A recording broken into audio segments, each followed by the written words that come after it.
UN itu seharusnya memang tidak ada dampaknya.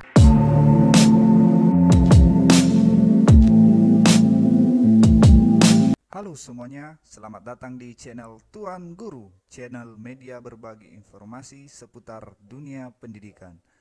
Untuk mendukung kami dalam mengembangkan channel ini, jangan lupa untuk klik tombol subscribe dan nyalakan notifikasinya. Pada kesempatan kali ini, Tuan Guru akan membahas tentang kebijakan ujian nasional dan ujian sekolah dalam masa darurat COVID-19.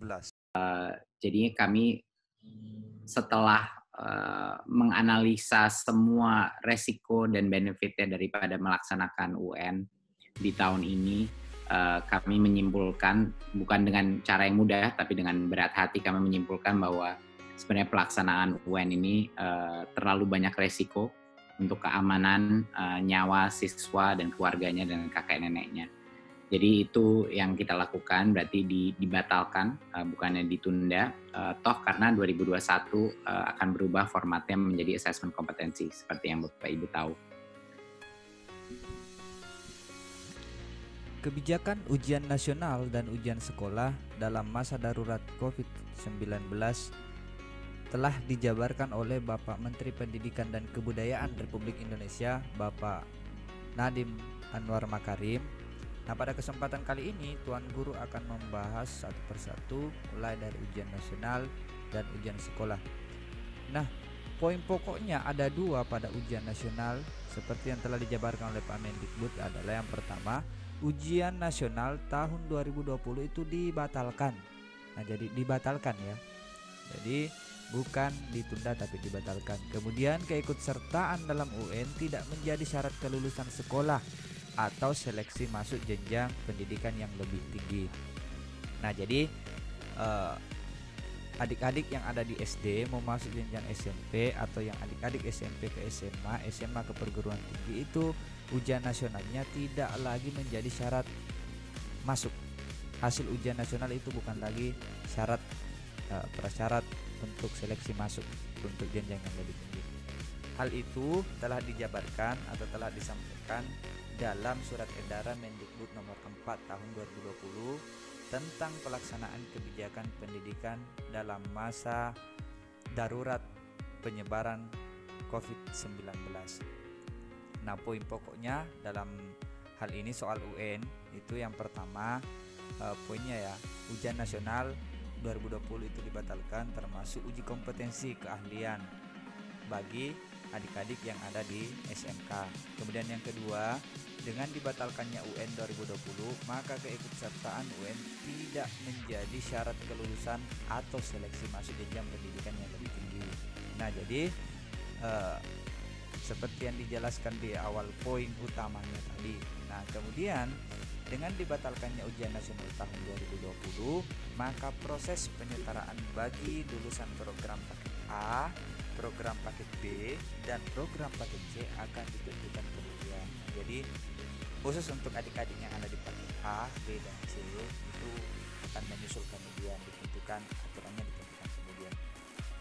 UN itu seharusnya memang tidak ada dampaknya kepada masukan karena sekarang sudah ada zonasi, dan bagi jalur prestasi itu seharusnya juga bukan angka UN yang digunakan, tapi angka rapot dia dan kombinasi antara aktivitas ekstrakurikuler siswa tersebut dan lomba-lomba yang dia berpartisipasi di dalamnya.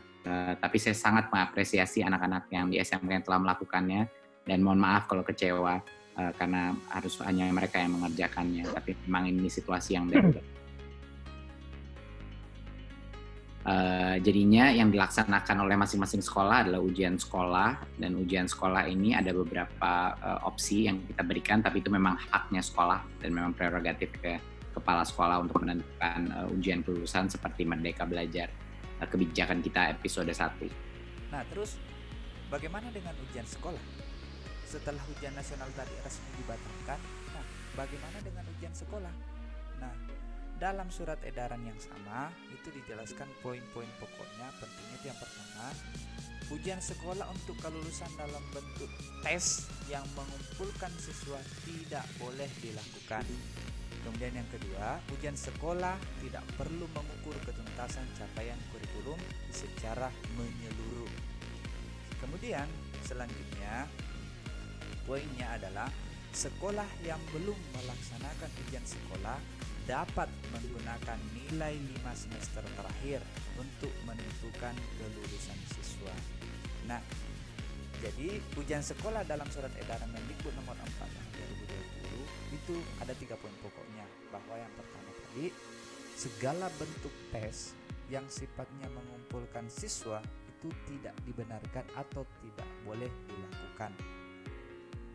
Kecuali bagi sekolah-sekolah atau institusi pendidikan yang telah terlebih dahulu melaksanakan ujian sekolah sebelum terbitnya surat edaran. Kemudian yang kedua, ujian sekolah dapat dilakukan dalam bentuk portofolio. Nah, bagaimana? Karena tidak bisa mengumpulkan siswa, maka bisa portofolio ataupun penugasan lainnya dalam bentuk tes daring.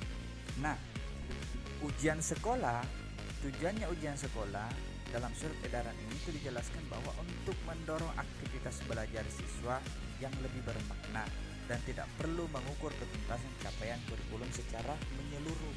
Nah, jadi pada surat edaran kali ini Mendikbud ingin bahwa bagaimana supaya peserta didik yang ada di instansi-instansi pendidikan, institusi-institusi pendidikan itu aktivitas belajarnya lebih bermakna. Jadi bukan lagi orientasinya pada bagaimana capaian kurikulum itu bisa tercapai.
Sudah, ujian sekolah sudah. Bagaimana dengan ujian kenaikan kelas?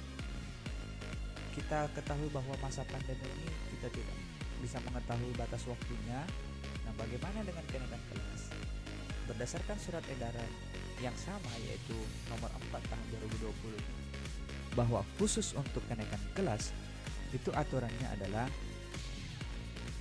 yang pertama, ujian akhir semester untuk kenaikan kelas dalam bentuk tes yang mengumpulkan siswa tidak boleh dilakukan kecuali yang telah dilaksanakan sebelum terbitnya surat edaran ini.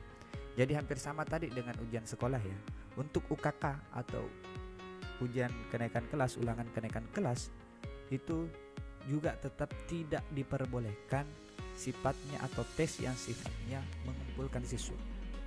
Nah, kecuali bagi sekolah-sekolah yang telah melaksanakan. Tapi saya pikir sebelum edaran ini terbit belum ada sekolah yang melaksanakan karena berdasarkan kalender pendidikan dan belum. Nah, kemudian yang kedua, ujian akhir semester UAS ya, untuk kenaikan kelas dapat dilakukan dalam bentuk portofolio, nilai rapor dan prestasi yang diperoleh sebelumnya, penugasan, tes daring, dan atau bentuk asesmen yang jauh lagi. Nah, ada beberapa sekolah juga yang tuan guru dapatkan itu mereka melihat dari nilai semester sebelumnya, kemudian nilai hariannya selama semester genap ini, nilai hariannya KD-nya, kemudian diambil nilai tengah semesternya, kemudian untuk nilai daringnya. Jadi mereka masing-masing mengumpulkan nilai-nilai itu, kemudian direkap, dirata-ratakan dengan persentase yang telah ditentukan, kemudian keluarlah nilai akhirnya. Jika Anda merasa channel ini dan informasi ini bermanfaat, jangan lupa untuk like, komen, dan subscribe channel ini. Terima kasih.